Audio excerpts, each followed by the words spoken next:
Kidnapping case ছিল, 167 জনের এগেনস্টে কেস ছিল। এবং তার পরবর্তীকালে সিবিআই আমাকে 1 লক্ষ টাকা অ্যাওয়ার্ড করে বাচ্চা দুটোকে ফেরত পাঠার জন্য। কিন্তু মাঝখানে যখন সিবিআই, পুলিশ এবং সিডব্লিউসি কাছে আমরা নিয়ে যাই বাচ্চাকে হ্যান্ড ওভার করার জন্য, আর যখন শেষ হয় হ্যান্ড ওভার করবো, সবাই দাঁড়িয়ে আছি, বাচ্চা দৌড়ে আমার কাছে চলে এসছে আর বলছে আমরা যাব না, আমরা যাব না। আর সব গভর্নমেন্ট অফিসাররা দেখছে, আর সবাই বলছে যে আশ্রম থেকে বাচ্চা পালিয়ে যায় বা আশ্রম থেকে বাচ্চা পালিয়ে বাড়ি যেতে পারলে ওরা আনন্দ হয়, কিন্তু হঠাৎ দুটো বাচ্চা দৌড়ে এসে আপনাকে জড়িয়ে বলছে আমরা যাব না। আর আনন্দবাজার নিউজ পেপারে লিখেছিল যে ওনার জীবনেই বাচ্চাদের পছন্দ। প্রত্যেককে জয় যিশু। আজকের এই বিশেষ দিনে আজ আমরা আমাদের মাঝে একজন বিশেষ মানুষকে আমরা পেয়েছি, আর আমরা সত্যি খুব আনন্দিত আজকে যে এত ব্যস্ততার মাঝেও তিনি আমাদেরকে সময় দিয়েছেন। আপনাকে জয় যিশু। আমরা আমাদের মাঝে পেয়েছি রেভারেন্ড প্রদীপ মন্ডল স্যারকে। আপনার জীবন থেকে আজকের আমরা কিছু সাক্ষ্য শুনতে চাই যে আপনি কিভাবে ঈশ্বরেতে এসছেন। প্রথমে সবাইকে ধন্যবাদ দিই এবং এই সুযোগের জন্য ধন্যবাদ দিই। আমি অল্প শর্টে বলবো যে কিভাবে আমি প্রভুকে পেয়েছি। আমি যখন 16 বছর আমার বয়স, তখন একটা ইউথ কনফারেন্স হচ্ছিল, আর ওই ইউথ কনফারেন্সে প্রভুকে আমি ব্যক্তিগতভাবে গ্রহণ করি। আর গ্রহণ করার পরে তারপরে আমি জানতে পারি যে আমার বড় দিদি যে আমার জন্য প্রায় 2-3 বছর ধরে প্রার্থনা করছিল যাতে আমি প্রভুতে আসি বা প্রভুর সেবা কাজ করি। যখন আমি প্রভুকে গ্রহণ করি তার 1 বছরের পরে আমি ডিসাইড করি ওয়েম ইন্ডিয়া বলে একটি অর্গানাইজেশন, সেখানে জব করার জন্য। আর যখন আমি ওখানে যাওয়ার জন্য প্রস্তুতি নিচ্ছিলাম, তখন একটা আতঙ্ক ছিল যে কিভাবে ওখানে গিয়ে প্রভু সেবা করবো, কারণ বেসিক্যালি ওই অর্গানাইজেশনে আপনাকে রাস্তায় রাস্তায় গিয়ে বাড়ি বাড়ি গিয়ে বই বিক্রি করতে হবে, বই বিক্রি হলে খেতে হবে, নাহলে খাওয়া যাবে না, এবং বিভিন্ন ভারতবর্ষের বিভিন্ন জায়গায় যেতে হবে। একটা আতঙ্ক ছিল, কিন্তু যেহেতু আমার জন্য প্রার্থনা হচ্ছিল, সেই প্রার্থনার একটা শক্তি যেটাকে আমাকে অনুপ্রাণিত করেছিল, এবং শেষ পর্যন্ত আমি ওয়েম ইন্ডিয়াতে জয়েন করি এবং প্রভুর সাথে চলা আমার তখন থেকে। আমার বয়স তখন 18 হয়নি, 17+ তখন ছিল। তো যদিও প্রথমে আমাকে রিজেক্ট করে দেয় যে বয়স হয়নি, আপনি জয়েন করতে পারবেন না, কিন্তু তো আর পরবর্তীকালে আবার ঈশ্বরের অনুগ্রহে আমি জয়েন করি। আর আমি একটা ছোট গ্রাম থেকে, আমার বাড়ি কলকাতা থেকে প্রায় 200 কিলোমিটার। ওই গ্রামে লাস্ট 10 বছর আগে ইলেকট্রিসিটি এসছে। বেসিক্যালি বৃষ্টির দিনে আমরা দেখেছি যে শালের পাতা, জঙ্গলের পাতা, একটাই মাত্র রাস্তা যেখানে মানুষের সার্ভাইভাল ছিল। আমার ছোটবেলাটা খুব সহজ ছিল না, খুব কঠিন ছিল। একবেলা খাওয়া আমার কাছে one time mill in a day ছিল আমার কাছে। আমার মনে আছে যে যেহেতু খাওয়ার অল্প থাকতো, মা কি করতো, ওই ভাতের মধ্যে জল ঢেলে দিত যাতে আমি না বুঝতে পারি যে আমাদের ঘরে খাওয়ার অভাব আছে। আমি 12 বছর বয়সে লেবারি কাজ করতাম। আমার মনে আছে যে 10 টাকা 12 টাকা পেতাম পুরো দিন পরিশ্রম করার পরে। এবং দেখতাম একটা জিনিস আমাকে অনেক অনুপ্রাণিত করতো, যখন দেখতাম যে প্রভুর কোনো সেবক আমাদের বাড়িতে বা গ্রামে আসছে। যদিও সেই সময় অনেক কঠিন পরিস্থিতি আমাদের পরিবারে ছিল, কিন্তু আমার মা কি করতো, যা কিছু থাকতো সেটা কি করতো, বের করে প্রভুর সেবকদেরকে তিনি দিতেন। তো সেটা আমাকে অনেক বড় অনুপ্রাণিত করেছে খ্রিস্টের দিকে এগিয়ে যাওয়ার জন্য। কোনোদিন আমার বাবা মা আমাকে বলেননি যে ঈশ্বরের সেবা করতে হবে, ঈশ্বরের কাজ করতে হবে, কিন্তু তাদের কাজ বা তাদের এক্সাম্পলটা আমাকে অনেকটা অনুপ্রাণিত করেছে। আর সেভাবে শুরুর পরে জয়েন করি। তারপরে 5 বছর আমি ভারতের বিভিন্ন জায়গায় ঈশ্বরের সেবা করেছি। তারপরে 2006 কলকাতায় ফিরে আসা, ঈশ্বর এখানে অনাথ শিশুদের মধ্যে কাজ করা, ইউথদের মধ্যে কাজ করা। মানে আপনার ইচ্ছা ওখান থেকেই শুরু হলো? এখান থেকে শুরু হওয়া। তারপরে ঈশ্বর ধীরে ধীরে ব্যবহার করেছে কাজ করার জন্য। আজকে ঈশ্বর ব্যবহার করছেন তার কাজের জন্য বিভিন্ন রাজ্যে, ভারতের বাইরে তার সেবা কাজ করার জন্য। পালকত্ব করছেন, আবার একাধারে আপনি চিলড্রেন হোম তার দায়িত্বে আপনি আছেন, আবার আপনার ফ্যামিলি, এই তিনটেকে আপনি কি করে অ্যাডজাস্ট করছেন? এবং আপনার ব্যক্তিগত জীবনে ঈশ্বরকে সময় দেওয়া, এইগুলো আপনি কি করে অ্যাডজাস্ট করছেন? এই প্রশ্নটা অনেক সময় অনেকেই আমাকে জিজ্ঞাসা করে যে কিভাবে চিলড্রেন হোম চালানো, যেখানে সরকারের অনেক কাজে সরকারদের সাথে যুক্ত হয়ে কাজ করা, তার সাথে মন্ডলী, তার সাথে পরিবার। আমি মনে করি সবকিছু যা করি না কেন ওটা ঈশ্বরের কাজ। যদি অনেক সময় আমরা স্পিরিচুয়াল সোশ্যালকে ভাগ করে দিয়েছি, কিন্তু আমার প্রথম থেকেই ধারণা বা আমি এটা বিশ্বাস করি, যেটা আমি করছি সেটা ঈশ্বরের গৌরব হোক। যদি আমি একটা প্ল্যাটফর্মে দাঁড়িয়ে একজনকে খেতে দিচ্ছি, আমি মনে করি ঈশ্বরের গৌরব হোক, এবং আমি দেখতে চাই যে ঈশ্বরের গৌরবের সাথে সাথে সেই ব্যক্তি যাতে কোনোদিন প্রভুকে গ্রহণ করে। তার কারণ হচ্ছে যে কষ্টের মধ্য দিয়ে আমি অতিবাহিত করেছি, সেই কষ্টটা আমি যখন আমি দেখি অন্যের জীবনে, সবসময় আমাকে মনে করিয়ে দেয় যদি ঈশ্বর আমার পরিবর্তন করতে পারে আমার জীবনে, তাহলে ঈশ্বর প্রত্যেকের জীবনে পরিবর্তন করতে পারে।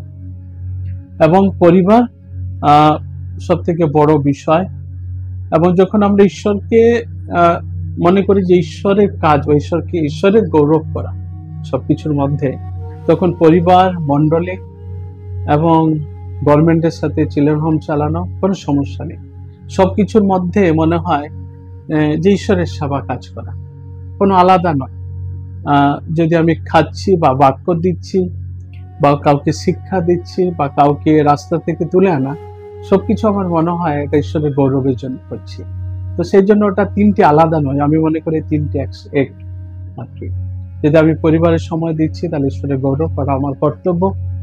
যদি মন্ডলী আমি চালাচ্ছি, ঈশ্বর আমাকে আহ্বান করেছে, তিনি মনোনীত করেছেন, দায়িত্ব দিয়েছেন, এবং তদ্রূপ তিনি বাক্যে বলছে যে অনাথদের পিতা ঈশ্বর, বিধবাদের পিতা ঈশ্বর, সেই দায়িত্ব ঈশ্বর আমাকে দিয়েছেন। তার জন্য তিনটে জিনিসকে আমি একটা দিকে দেখি যে ঈশ্বরের গৌরব করছে। কখনো মনে হয়নি যে এত কিছু সামলে আমি খুব ক্লান্ত হয়ে পড়ছি, বা এমন কিছু আমার জীবনে এসছে যা আমি আর সামনে এগিয়ে যেতে পারছি না, তো এখানেই আমি এটাকে স্টপ করি? কখনো মনে হয়েছে এরকম? আমি যদি না বলি এটা মিথ্যা বলবো। এটা বাস্তব, প্রত্যেকের জীবনে সময় আসে যেখানে মনে হয় যে হয়তো আমরা হেরে গেছি। আমার জীবনে অনেকবার এসছে। একবার এমন একটা সময় এসেছিল যেখানে পুলিশ আমাকে অ্যারেস্ট করতে চাইছে।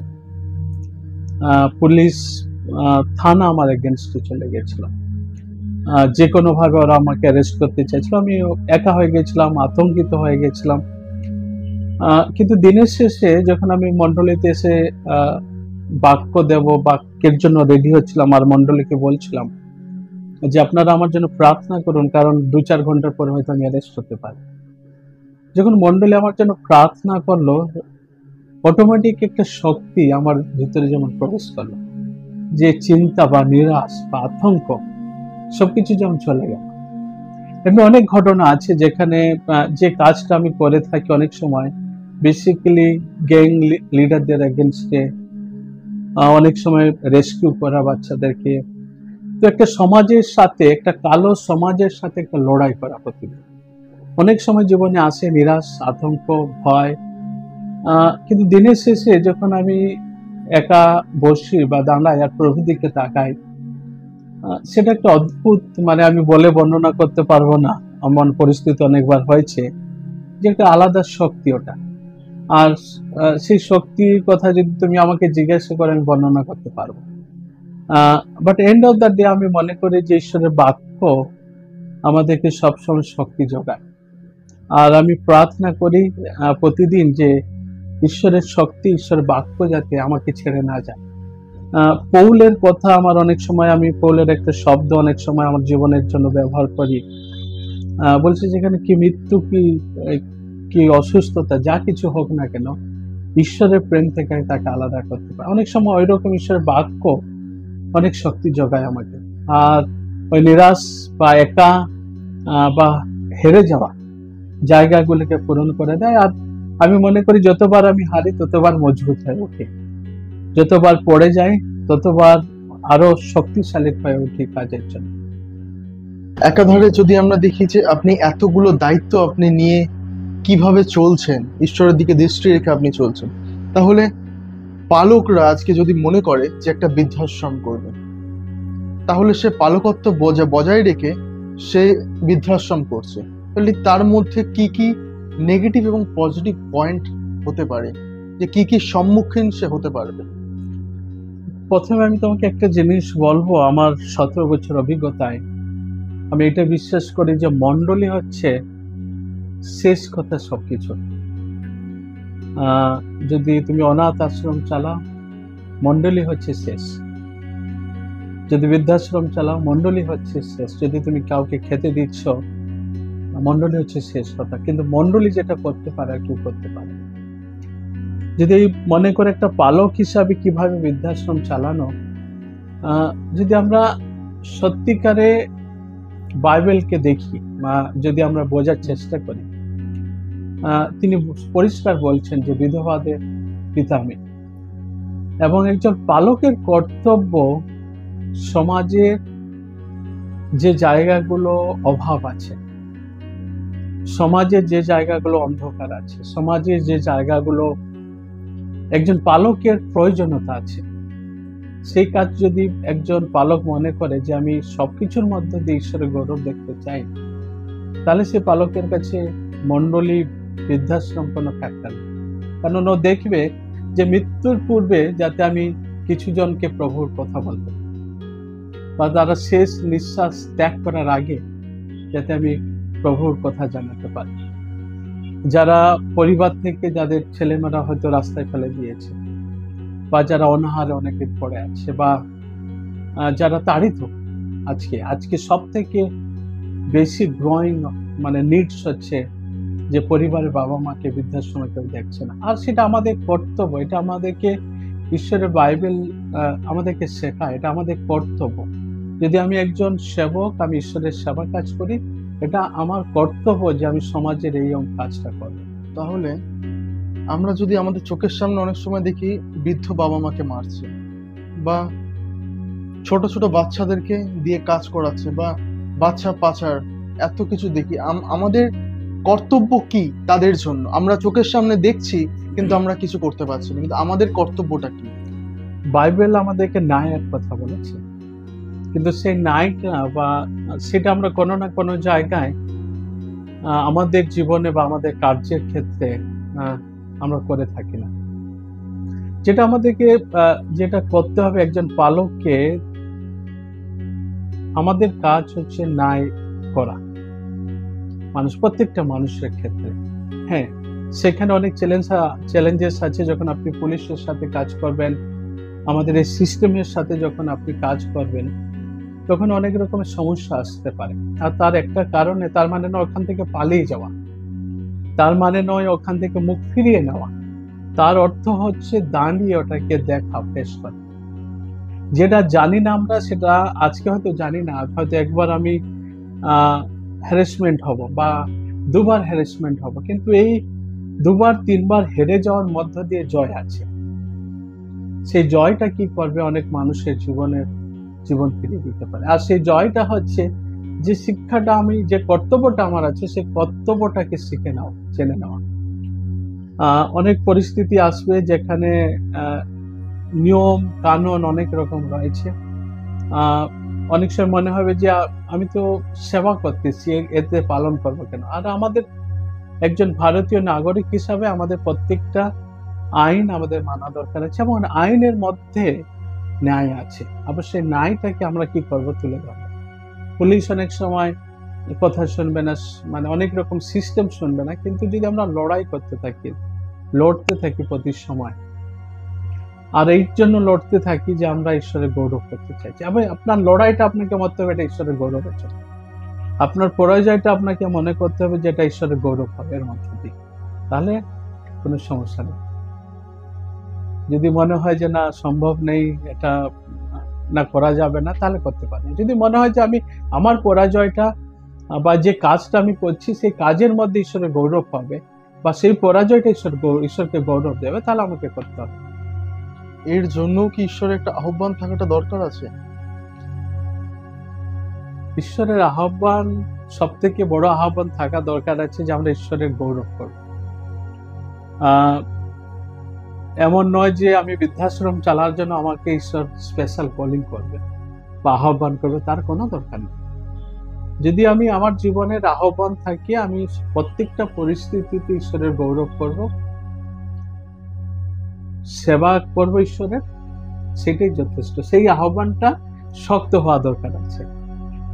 অনেক সময় আমরা দেখি যে লোক বলে আমার আহ্বান আছে, কিন্তু সে আহ্বানটা কিসের জন্য মানুষ তার ডেফিনিশন জানে, অনেক সময় তার কাজের মধ্যে প্রকাশিত হয় না, বলে আহ্বান আছে।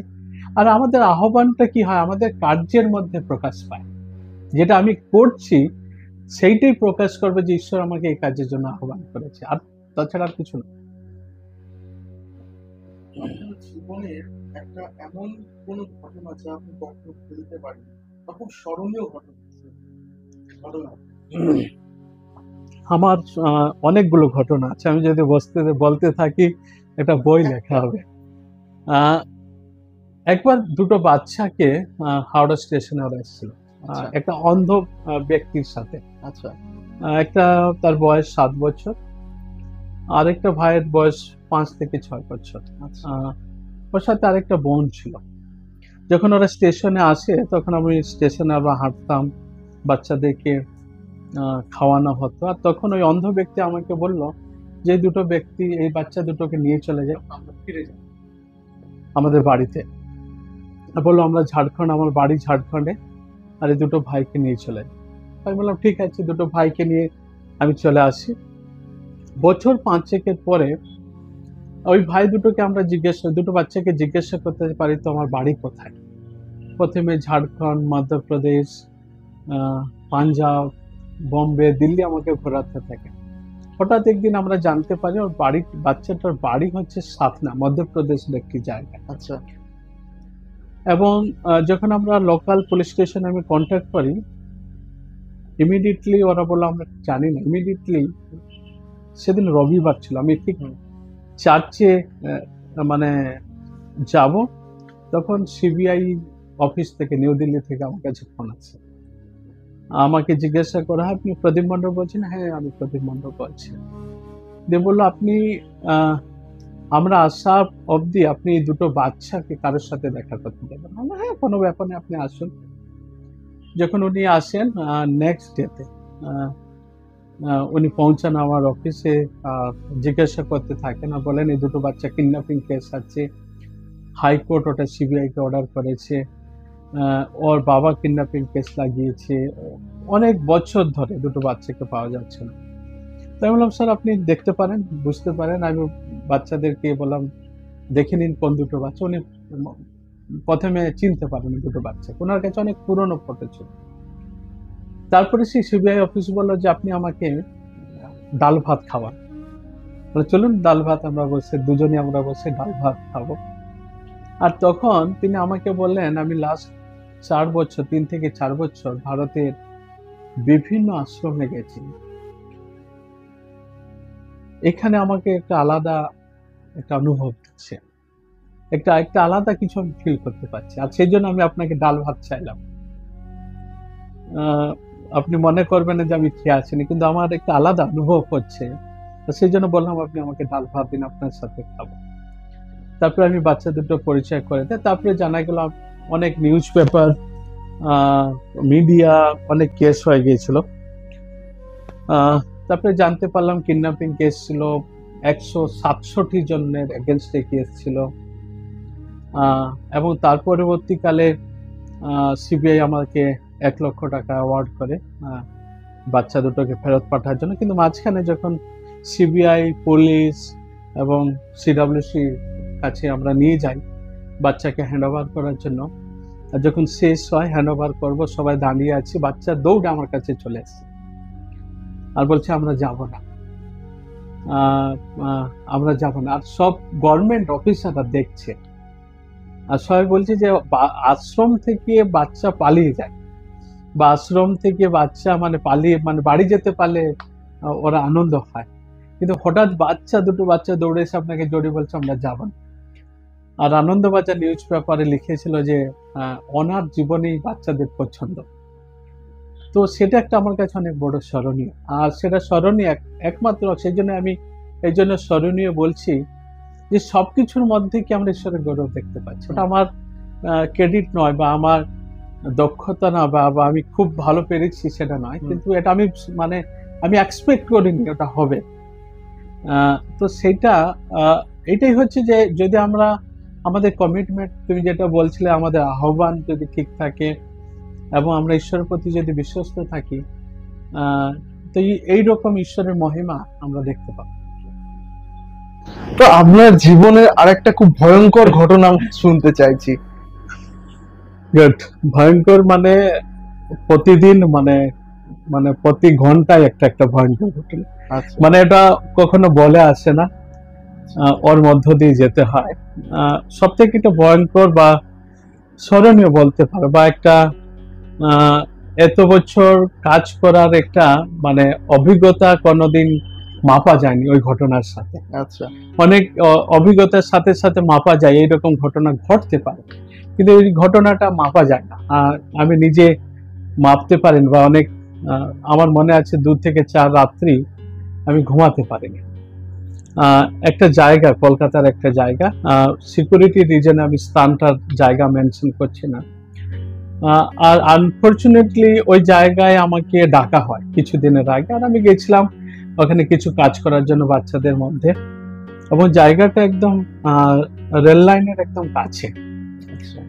যখন আমি প্রথমবার ওই জায়গায় যাই, এবার পাড়ার লোক এমন বলতে থাকে যে এখানে সন্ধ্যা হলে কে কার বাড়িতে ঢোকে কেউ জানে না, মানে বেসিক্যালি প্রস্টিটিউশনের জন্য ব্যবহার হয়। আচ্ছা, এবং বলছে প্রতি 2 দিন 3 দিন একটা মেয়ে তো পালিয়ে যাবে, এখানে 14-15 বছরের মেয়ে এখান থেকে পালিয়ে যাওয়া।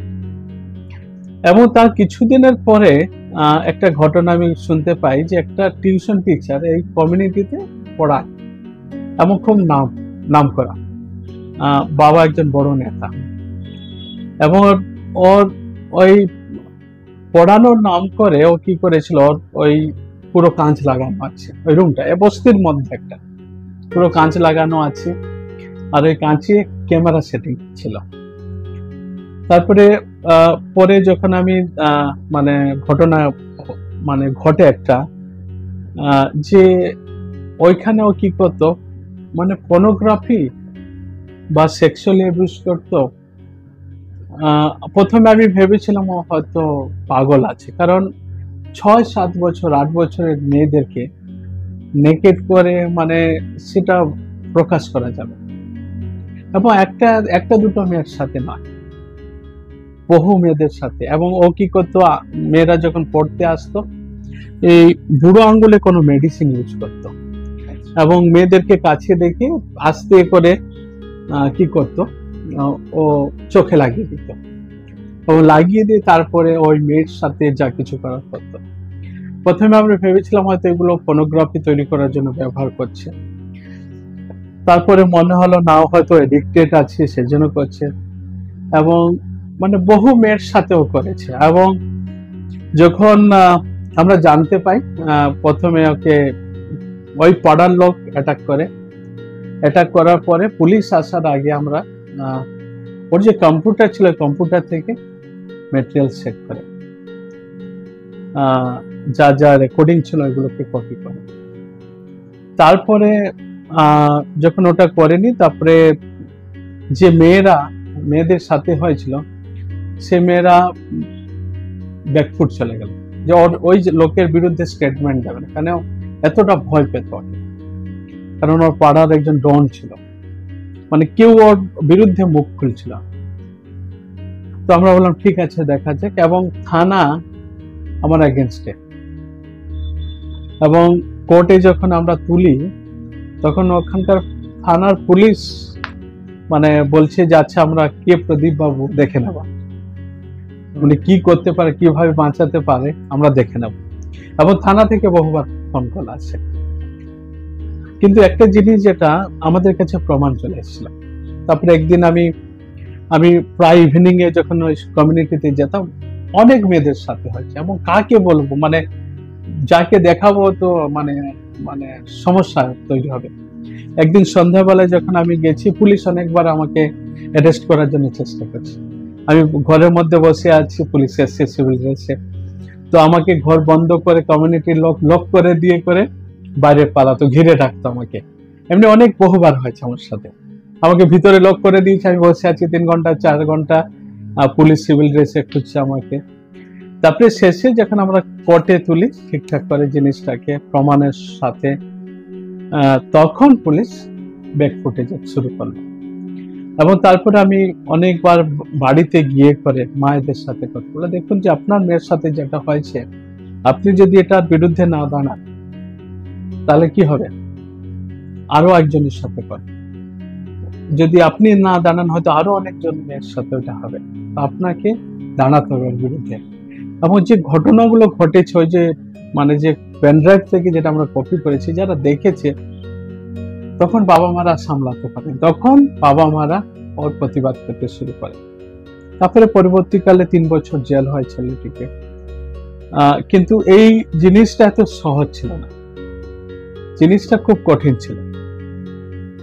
মানে একটা সময় ছিল ওই থানার সামনে দিয়ে আমার গাড়ি গেলে ভয় লাগতো, আমি যদি ক্রস করতাম ভয় লাগতো। আমি কি আমার মনে আছে যে আমি কিছুদিন ওই রাস্তা ব্যবহার করিনি, আমার আতঙ্ক ছিল যে আমার যে কোনো সময় তো আমাকে অ্যারেস্ট করে দেবে। তো তারপরে দেখেছি ওখান থেকে বাচ্চারা, ওখান থেকে একটি বাচ্চা বড় হয়েছে, প্রভুকে গ্রহণ করেছে। আজকে দেখলে ভালো লাগে, যে মেয়েদের সাথে অন্যায় হয়েছে সে মেয়েরা এখন ভালো পড়াশোনা করছে। একটি মেয়ে ভালো ফুটবল খেলে, ওই ছোট মেয়েদের সেই অবস্থা দেখার এখন মানে এখন মনে হয় যে মানে ওদের জীবনটা মানে ফিরিয়ে দেওয়া সমাজে। এবং তার মধ্য দিয়ে যেটা হয়েছে যে ওই পাড়ায় একটা সময় যদি কোনো মেয়ে বিয়ে করছে 18 বছরের নিচে, সবাই বলতো যে প্রদীপ স্যার জেনে গেলেই সমস্যা আছে। এবং আমরা ক্যানিং থেকে, বাসন্তী থেকে, বসিরহাট থেকে, বহু জায়গা থেকে ওইসব মেয়েরা পালিয়ে গিয়ে বিয়ে করতো, ওদেরকে তুলে আনতাম। তো ওই কাজটা কি করেছে, একটা সমাজকে, একটা পাড়াকে পরিবর্তন করেছে। এবং অতি সহজ ছিল না, কঠিন ছিল, কিন্তু কঠিন কাজটা সহজ হয়েছে, সেটা হচ্ছে শুধু ঈশ্বরের জন্য। বাচ্চাদের ক্ষেত্রে তারা কি করে সচেতন থাকতে পারে, আরো সেই ক্ষেত্রে যদি আপনি কিছু বার্তা দিতে চান। আমি একটা ট্যাগ লাইন তৈরি করেছিলাম, আর সেই ট্যাগ লাইনটা হচ্ছে এডুকেশন ইজ দ্য কি to build a safe community. যে শিক্ষাটা হচ্ছে একটা চাবিকাঠি যা একটা সুস্থ পরিবেশ বা সমাজ গড়ে তুলতে পারে। আর সেই জন্য আমরা বলি যে ছোট হোক বড় হোক, প্রত্যেককে জানা দরকার আছে তার অধিকারটা কথা, এবং সেই অধিকারটাকে জানান প্রত্যেককে। যদি প্রত্যেককে তার অধিকারের সম্বন্ধে ওয়াকিবল, তাহলে যে কোনো পরিস্থিতিতে কি হবে সে বেরিয়ে আসতে পারবে। যেমন 1098 নাম্বার আছে, 100 নাম্বার আছে, অনেক নাম্বার আছে। যদি কোনো বাচ্চা জানে যে আমি কোনো সময় যদি সমস্যার মধ্যে বিপদে পড়ি, তাহলে আমার কাছে হাতিয়ার হচ্ছে এটা, বা তাকে সেইভাবে অ্যাওয়ারনেস দেওয়া বা শিক্ষা দেওয়া যে কোনো বিপদ আসলে সেই বিপদ থেকে বেরিয়ে আসার রাস্তা কি আছে, সেটা আমাদেরকে জানানো, প্রত্যেকটা বয়সে প্রত্যেককে জানানো দরকার, অধিকারটাকে জানিয়ে দেওয়া যে একজন বাচ্চার অধিকারটা আছে, সে অধিকারটা যদি সে জেনে যায় তাহলে মোটামুটি 80% কাজ শেষ হয়ে যায়। আর আমাদের সেই অধিকারটা আমাদের সমাজ আজকের দিনে 10% লোক হয়তো জানে, 10-20% যারা ভালো স্কুলে পড়ে ওরা জানে, কিন্তু যারা ভালো স্কুলে পড়ে না হয়তো সেই বিষয়টা জানে না। আজকে আমাদের ভারতবর্ষে 60% লোক গ্রামে বাস করে, অনেক অ্যাওয়ারনেসের অভাব আছে। আজকে শহরের ক্রাইম গুলো যেগুলো হচ্ছে অর্গানাইজড, আগে পরিকল্পনা মাফিক ক্রাইম হচ্ছে, এখন আগে এরকম ছিল না, এখন সবকিছুর মধ্যে পরিকল্পনা আছে, আর ওই পরিকল্পনাটা খুব অর্গানাইজড হয়েছে, মানে একে ভাঙ্গা বা একে ধরা খুব সময় লাগছে।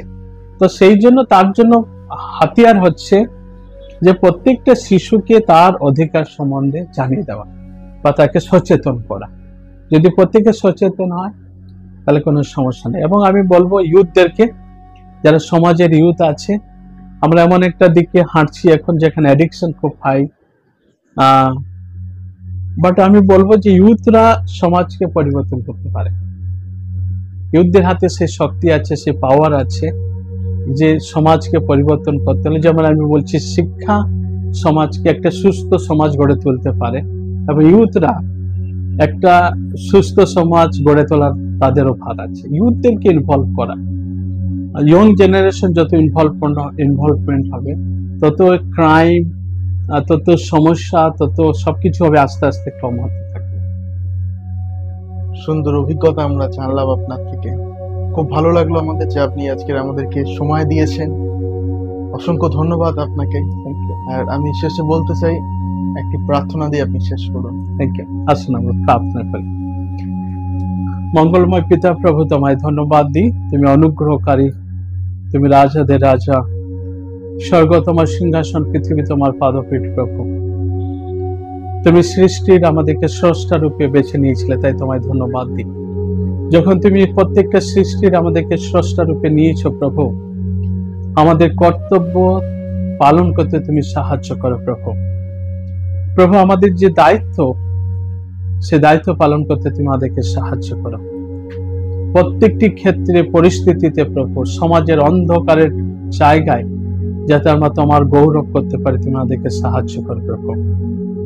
প্রভু আমাদের ধার্মিকতা নয়, আমাদের যোগ্যতা নয়, কিন্তু প্রভু তোমার অনুগ্রহে আমরা যাতে প্রতিদিন বেড়ে উঠতে পারি, তুমি সাহায্য করো প্রভু। তুমি যে আহ্বানে আমাদেরকে আহত করেছো, সেই আহ্বানের যোগ্য রূপে আমরা চলতে চাই প্রভু। আর সে যখন আমরা যোগ্য রূপে চলবো, আমাদের সামনে থাকা অন্ধকার, আমাদের সামনে থাকা সমস্ত অন্যায় অবিচারকে প্রভু তার বিরুদ্ধে লড়া, এবং প্রভু তুমি সেই শক্তি আমাদেরকে দিয়েছো, এবং সেইটাই আমরা করতে চাই প্রভু। আমরা প্রভু অপবিত্রতার সাথে নয়, কিন্তু পবিত্রতার সাথে প্রভু লড়াই লড়তে চাই প্রভু। অন্যায় ভাবে নয়, কিন্তু ন্যায়ের সাথে প্রভু আমরা সেই লড়াই লড়তে চাই, এবং সেই লড়াই হচ্ছে যে প্রত্যেকটি মানুষ যাতে তোমাকে গ্রহণ করতে পারে, তুমি সাহায্য করো। আজকে দিনের জন্য ধন্যবাদ দিই প্রভু, এই ইউথ ভাইদের জন্য ধন্যবাদ দিই, তুমি ওদেরকে উত্তরোত্তর বৃদ্ধি করো প্রভু। আগামী দিন এদেরকে তাদের জীবনের মধ্য দিয়ে অনেককে আশীর্বাদ প্রাপ্ত হবে, আমি প্রার্থনা করি প্রভু। তাদের পরিবারগত ভাবে প্রভু যাতে অনেক পরিবার প্রভু যাতে রক্ষা পেতে পারে, তুমি সাহায্য করো প্রভু। এদের জীবনের মধ্য দিয়ে যাতে অনেকের ইউথের জীবন প্রভু বেঁচে উঠতে পারে, তুমি সাহায্য করো প্রভু। সমস্ত গৌরব মহিমা প্রশংসা তোমাদের, প্রার্থনা যিশু তোমার নামে চাই, আমেন আমেন। থ্যাংক ইউ তোমাদেরকে, অনেক ধন্যবাদ আপনাকে আসার জন্য। Thank you. ধন্যবাদ আপনাদেরকে যে এই ভিডিওটি আপনারা দেখলেন। আমরা এরকম অনেক পালকদের জীবনই আমি আপনাদেরকে তুলে ধরতে চাই, আমরা তুলে ধরতে চাইছি আপনাদেরকে। তার জন্য প্লিজ চ্যানেলটিকে সাবস্ক্রাইব করে দিন, লাইক করে দিন, এবং অন্যকে দেখার আরো সুযোগ করে দিন, যাতে পালকের জীবনের ঘটনাগুলো আমরা আপনার কাছে তুলে ধরতে পারি। প্লিজ আমাদের সঙ্গে আপনারা থাকুন। প্রত্যেককে অনেক ধন্যবাদ।